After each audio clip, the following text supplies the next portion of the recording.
Hey, so today I wanted to tell you a quick story about something that truly changed my approach to improvisation when I was back at Berklee. Uh, I had a great teacher on my second year called Dino Govoni. Then later on, I studied with George Garçon, who really transformed my approach to sound and articulation and all of that. But Dino really helped me a lot on, fixing all my bad habits because I played clarinet before, and he really transformed my embouchure, my air support, and taught me a lot of really cool improv techniques. But at that time, I was obsessed with practicing licks patterns and really scales and trying to, I would look at a chord and I would instantly try to grab one of my memorized phrases and try to play that.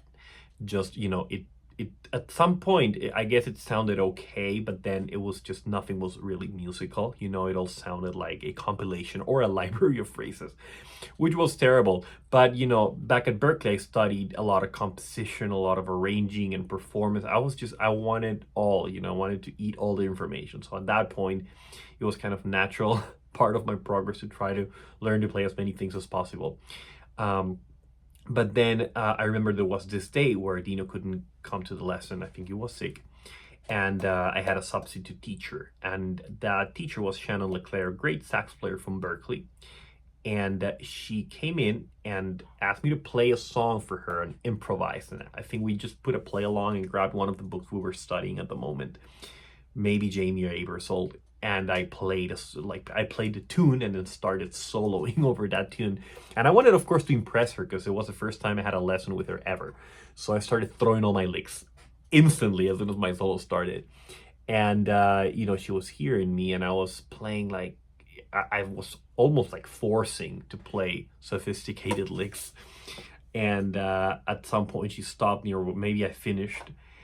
And then she was like, can you go back to, let's play again. Can you actually play each chord in first inversion?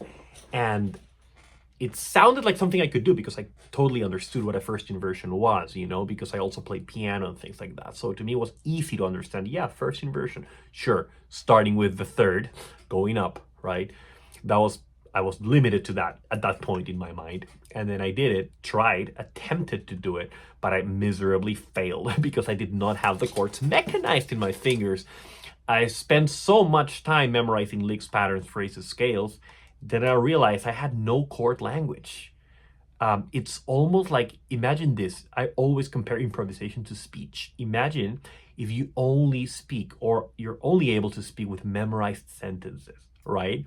So you can only combine the words in the same ways you've memorized the sentences. So you can't actually improvise unless it's a memorized lick pattern or like a scale, right? That's kind of how I was soloing at the moment I did learn a lot. So, I had a lot in my bag, but still it wasn't really musical. So imagine just going through life and only being able to speak memorized sentences. You would sound weird sometimes, out of context, or like, hey man, like, why are you saying that? Right? And even worse, repetitive. You'll start sounding like a robot, right, at some point. So that was the same concept, and that was happening to me. And then, after that session, I could not do it. I failed. I thought I could do it, but then, in real time, I couldn't do it.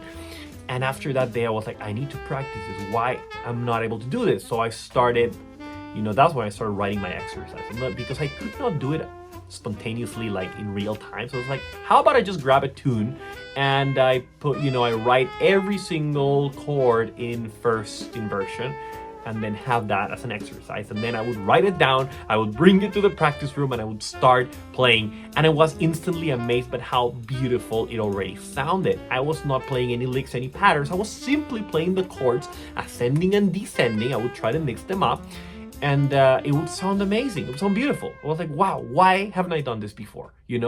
And after that day, that's literally what I started doing with every single tune. Instead of, before I would look at a tune and the chords and I would be like, what lick should I use here? And now I was like, let's actually unlock all the melodic language packed in the chords and in the chord progression.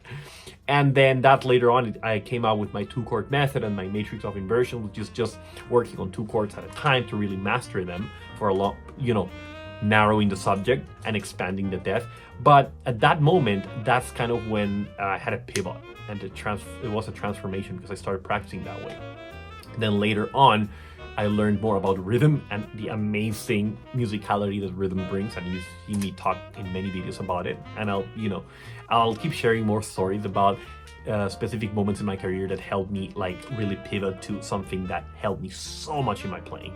And then I will just start grabbing tunes and playing inversions, right? Then later on, of course, experimenting with rhythms as well. But I was amazed at how beautiful it just sounded.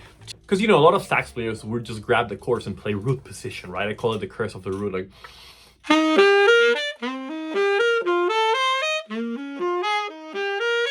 Just kind of sounds boring. But when you start grabbing the inversions and play, first inversion, ascending, descending, start messing around with that, you get these beautiful sounds.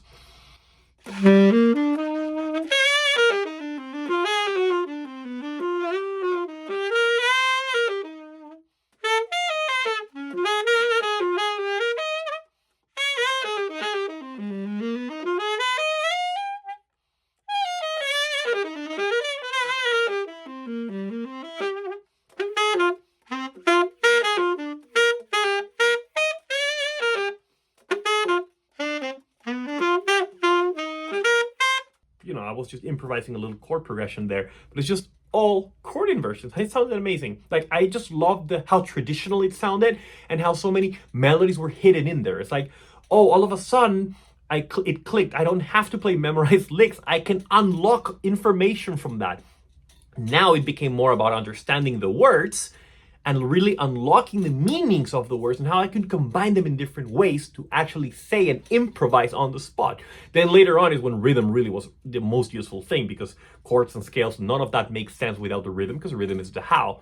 But once you start at least unlocking the shapes of the chords, it's almost like my ears opened up. And I was really good at harmonic ear training. I couldn't identify chords on the piano, but playing the inversions horizontally transformed the way I would play. And a lot of great players, and a lot of I realized that 80% of jazz language and really effective melodic language comes from chords. And then the scales became like a secondary thing. Scales are beautiful if you bring them around the chords, right? But if you just improvise with scales, it kind of sounds scaly and not as accurate. So all of a sudden I started becoming really accurate with the chords, and I was starting to develop my own language. That's when I really developed my own language. Instead of a memorized phrase, I was like, well, now that I know the chord, how about I start working on my own little phrases, right?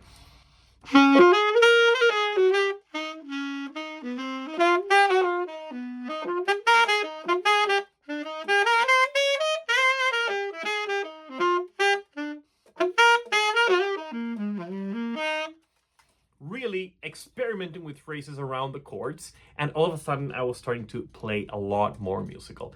And that's it. I just wanted to share that quick story with you.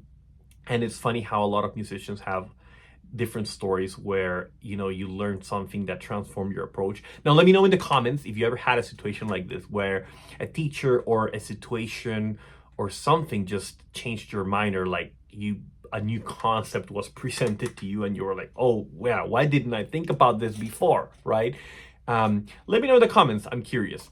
And hopefully this story is useful to you. And if you've never practiced with chords, then check out my actual tutorials where I talk about that. You're gonna love them. And yeah, thank you so much. And I'll see you on the next video.